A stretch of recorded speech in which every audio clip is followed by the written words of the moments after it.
Después de 12 años en el corredor de la muerte de Oklahoma, Marilyn K. Plants fue ejecutada por inyección letal. Pero para entender cómo una madre devota de la iglesia terminó condenada en el corredor, tenemos que remontarnos a una mañana de verano de 1988, cuando se encontró una camioneta incendiada en una zona remota al noreste de Oklahoma City. La noche del 25 de agosto de 1988, James Earl Plants salió hacia su turno nocturno en The Daily, Oklahoma. Tenía 33 años. Era un esposo trabajador que se esforzaba por mantener a su esposa e hijos. En casa, Marilyn Plants arropaba a sus 2 hijos, Trina, de 9 años, y Christopher, de 7. La casa estaba tranquila, normal, pero Marilyn ya tenía un plan en marcha. Esa noche no estaba sola. Horas antes, había recogido a William Clifford Bryson, de 17 años, y a su amigo Clinton McKimble. Los 3 dieron vueltas durante horas. Marilyn sacó dinero de su cuenta bancaria, compró crack y cerveza y esperó a que Jim saliera de casa para comenzar su turno nocturno. Y una vez que él se fue, regresaron a la casa. Los 2 jóvenes bebieron y fumaron en la sala, mientras Marilyn cuidaba a los niños y se metía a la cama alrededor de las 10:30.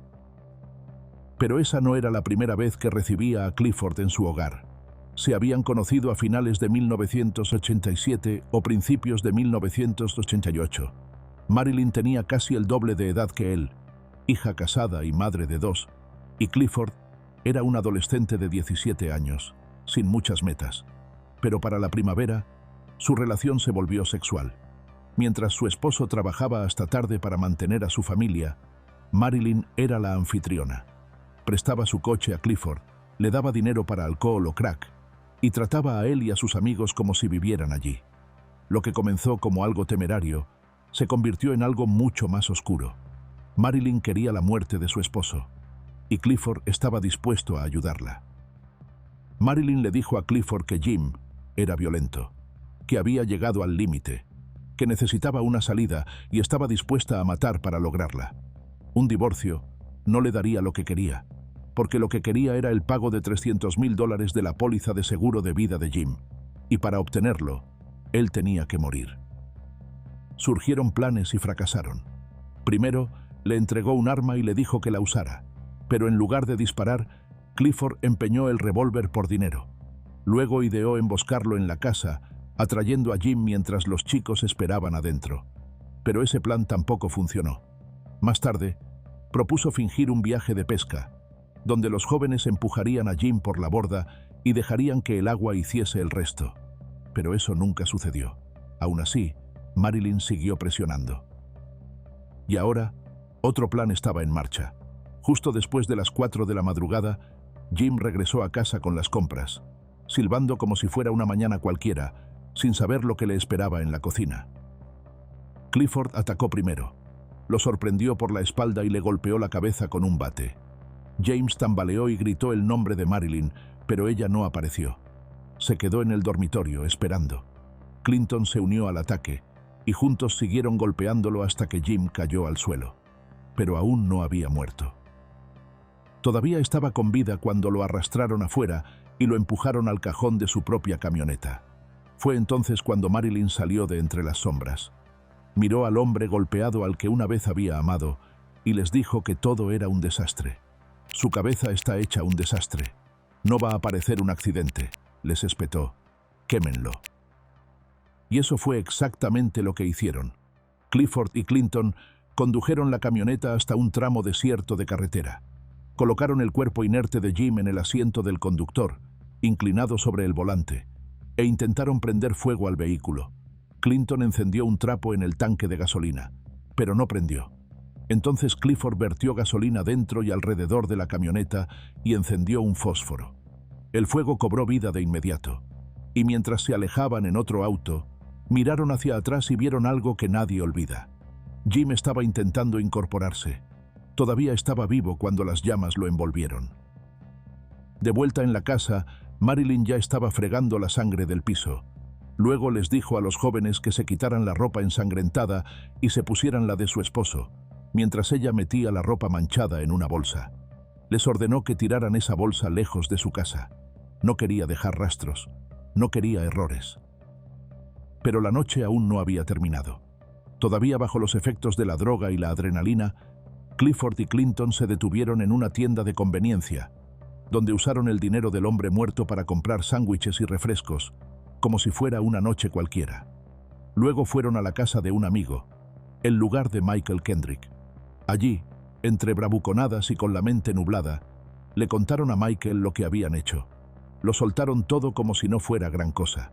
Y cuando Michael preguntó por los hijos de Marilyn, Clifford respondió que estaban dormidos, a solo unos metros del lugar donde su padre fue asesinado a golpes. Entonces Clifford tomó el teléfono y llamó a Marilyn. Ella dijo que estaba bien, que ya había comprado una alfombra nueva para cubrir las manchas de sangre. Y antes de colgar, Clifford le dijo lo que ambos ya sabían. Ahora tenían que mantenerse cerca. Lo que comenzó como una mañana tranquila, terminó con un cuerpo calcinado en una camioneta en llamas y una madre de 2 hijos de pie sobre un piso ensangrentado, limpiando la evidencia del hombre al que alguna vez prometió amar. Esto no fue solo un asesinato. Fue algo planificado, coordinado y llevado a cabo con brutalidad, por la persona en quien Jim más confiaba. Horas después, a las 5:15 de la mañana, los bomberos encontraron la camioneta quemada en una zona remota al noreste de Oklahoma City. La puerta del conductor estaba completamente abierta y detrás del volante había un cuerpo. El pie izquierdo del hombre yacía sobre el asfalto, estirado, como si hubiera intentado salir arrastrándose, pero no lo logró. El fuego había destruido casi todo rastro de su identidad, pero los registros dentales confirmaron la verdad. Era James Earl Plants. La investigación avanzó rápidamente, y el romance de Marilyn con un joven de 17 años no permaneció en secreto por mucho tiempo. La historia se desmoronó enseguida, y cuando lo interrogaron, Clifford fue el primero en quebrarse. Le dijo a la policía que había participado por las heridas, que había visto a Marilyn con moretones en los ojos y que eso lo enfureció. También dijo que la amaba. Tal vez era cierto. O tal vez era más fácil decir eso que admitir que ayudó a matar a un hombre por dinero. Marilyn le había dicho a muchas personas que Jim la había amenazado de muerte, que le dijo que si alguna vez lo dejaba, él la mataría a ella y luego se quitaría la vida. Y al principio, esa historia caló. Incluso algunos miembros de la familia de Jim le creyeron. Se presentó como una mujer que vivía con miedo, atrapada en un matrimonio del que no podía escapar. Dijo que le había pedido el divorcio a Jim, pero que él había respondido con amenazas. Ese tipo de relato deja huella, y por un tiempo funcionó. La familia de Jim no quería pensar que Marilyn tuviera algo que ver. Siempre la habían visto tan tranquila, tan compuesta. El tipo de mujer que se sentaba en el mismo banco de iglesia todos los domingos, con la Biblia en la mano y una sonrisa apacible en el rostro. La hermana de Jim incluso trató de contratarle un abogado. Pensaban que tal vez Marilyn había sido manipulada, o que quizá no supo del plan hasta que ya era demasiado tarde. Pero esa esperanza se desmoronó cuando los detectives revelaron lo que habían descubierto. Marilyn no solo sabía del plan, ella era quien lo dirigía. Le había prometido a Clifford que en cuanto Jim desapareciera, cobrarían el seguro de vida, dejarían Oklahoma y comenzarían una nueva vida juntos. Hablaba de casarse, incluso le dijo los lugares a los que viajarían. Todo estaba planeado, fríamente, sin arrepentimiento. Y fue entonces cuando la realidad golpeó a la familia de Jim. Su ser querido no había muerto en un accidente trágico, lo habían asesinado, y la persona responsable era su propia esposa. Después de las detenciones, Clinton aceptó un trato. Se declaró culpable y recibió cadena perpetua a cambio de testificar contra Marilyn y Clifford, y no se guardó nada. En el estrado le dio al jurado cada detalle, los planes, las golpizas, el fuego y el papel de Marilyn en todo. Ella no solo había observado, ella impulsó todo, encendió la chispa y avivó el fuego en todos los sentidos, excepto literalmente. Cuando llegó el momento del juicio, Marilyn y Clifford se sentaron uno al lado del otro, pero cuando les tocó hablar, ambos guardaron silencio, sin explicaciones, sin disculpas, nada. Pero el jurado los vio con claridad. Ambos fueron declarados culpables. Y en marzo de 1989, Marilyn, quien alguna vez fue maestra de escuela dominical, esposa y madre, fue condenada a muerte por planear el asesinato de su esposo. Clifford, que había cumplido 18 años apenas 6 semanas antes del crimen, también recibió la pena de muerte. Pasó los siguientes 11 años en el corredor de la muerte. El 15 de junio del año 2000, Oklahoma llevó a cabo su ejecución. Clifford tenía 29 años.